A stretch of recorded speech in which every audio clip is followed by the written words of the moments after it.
Hey guys, it's Katie here with Life the Mundane and welcome back to my channel.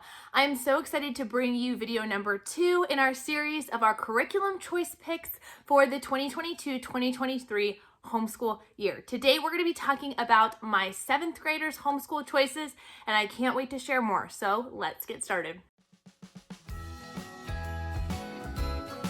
Hi, my name is Katie and welcome to Life the Mundane. I am a second generation homeschool mom of 6 beautiful kiddos, and on this channel we talk all things resources. I love to share with you resources that are going to help you in your homeschooling and help encourage you in your biblical parenting and how you can utilize those to their fullest potential so that you can make the most of the little moments. A couple things to mention before I share with you guys what our curriculum choices are going to be for my 7th grade son. I do want to say that this video is part of a playlist, and I have actually already done our group curriculum picks, those curriculums that we're going to be doing all together as a group. I have done that video and I shared that last Wednesday. I will post a link down below to that playlist, and then every single day this week I will be sharing another child's curriculum picks for the school year. So be sure to stay tuned so you can see what everybody is doing. I do have a second 7th grader, okay? And my 7th grade boys are very, very different. One is very neurotypical and one is very neurodivergent. And so we have 2 totally different curriculum picks for them. So you will see my neurodivergent child's curriculum picks tomorrow. And let's get started with these picks. First things first is math. We are going to be sticking with teaching textbooks math 7. I'm really excited to be doing this. We have been doing teaching textbooks for our kiddos since they were in 3rd grade.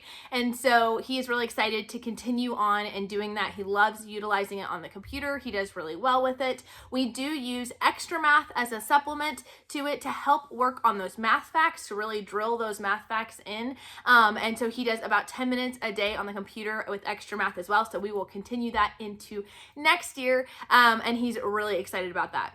For writing, you guys will probably recognize this pick, as this was actually supposed to be something we were going to start this year, but for several different factors and reasons, we actually decided to wait till next year, and we will be doing IEW structure and style. We will be doing 1A, and so we're really excited to jump into that for writing. He is going to be doing that as a rating class, and I'm excited for that. I think my mom is going to teach it, and he's going to be doing it with a few of his other siblings, so be sure to stay tuned to find out more about that. We have used IEW products in the past, and I know we are going to love it. I'm really excited to jump into that. We might even go ahead and start that this summer, but we will for sure be starting no later than the fall. Speaking of IEW, that is what we are going to be using for spelling. We actually went ahead and started just a couple of weeks ago, starting with IEW's Phonetic Zoo spelling curriculum. You guys know that was also in last year's curriculum picks. We did slow down a little bit because of needing to get through the rest of the All About Spelling. You're supposed to go through level 3 of All About Spelling before you go into Phonetic Zoo with IEW. And so we needed to finish that up. It took a little longer than I expected because that 3rd book he kind of got stuck on, but we mastered it. He finished it. He did great.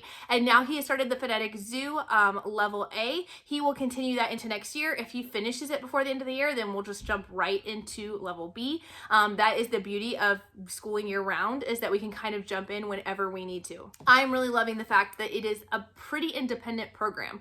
I introduce the concept to him. I review it every once in a while, but then it is all audio based. He puts in his headphones, we have it on our MP3 player, and he listens to the list of words, he writes down the list of words, and then it has another track that gives him all the corrections. He self-corrects. Once he gets through a test, I believe it's 2 times or 3. I think it's 2 times. Once he gets through it 2 times with 0 problems, then he can move on to the next list. So it really helps him and it works well with the way his brain works, and it takes one more thing off of my shoulders. Next up, this is also one we have already started, and that is the Fix It Grammar Book 2. This is the new Fix It Grammar Book 2, which is the Town and Country Mouse. If you guys want to see all the changes they've made to the new Fix It Grammar, be sure to check out the iCard above and or down in the description below. I've done a video about 10 things that are new with this, and he is absolutely loving it. He especially loves the checklists at the top of the page that tell him exactly what he's looking for.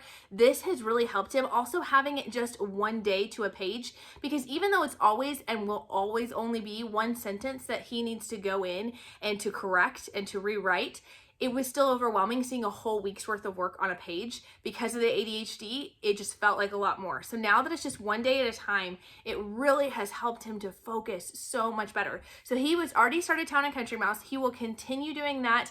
It'll take him a good way through this school year, but then once he finishes that, we will go into book 3, which is the new Robin Hood. So we'll be doing book 2 and then starting book 3, but probably not finishing both this next school year. For his elective this year, I let each of my kids pick an elective, and he is going to be doing Lee Hammond's How to Draw Lifelike Portrait from Photographs.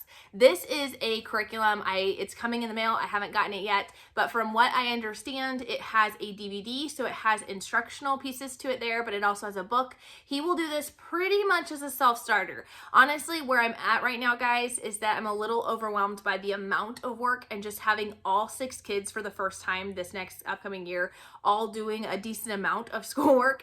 It's a little overwhelming, and so I knew this year I didn't want to take away those extracurriculars because that's where they got to get to flourish, but I knew that all of our extracurriculars needed to be a little bit more independent based. So I read a lot of reviews, did a lot of research, and found out that this was a really good curriculum for that. So we will be utilizing that, as well as a few other drawing books that I am getting coming up here soon in an upcoming book haul, so be sure to stay tuned so you guys can check that out.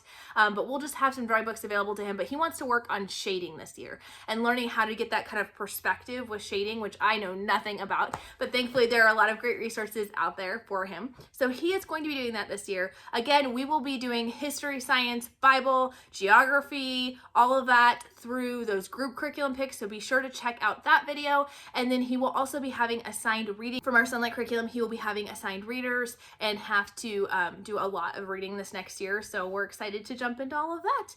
Well, be sure to stick around for tomorrow's video where I'm going to be sharing my special needs son's curriculum for his 7th grade year. There's a lot of things that are very different, and so I'm excited to share with you guys that as well. So we'll talk to you soon. Bye!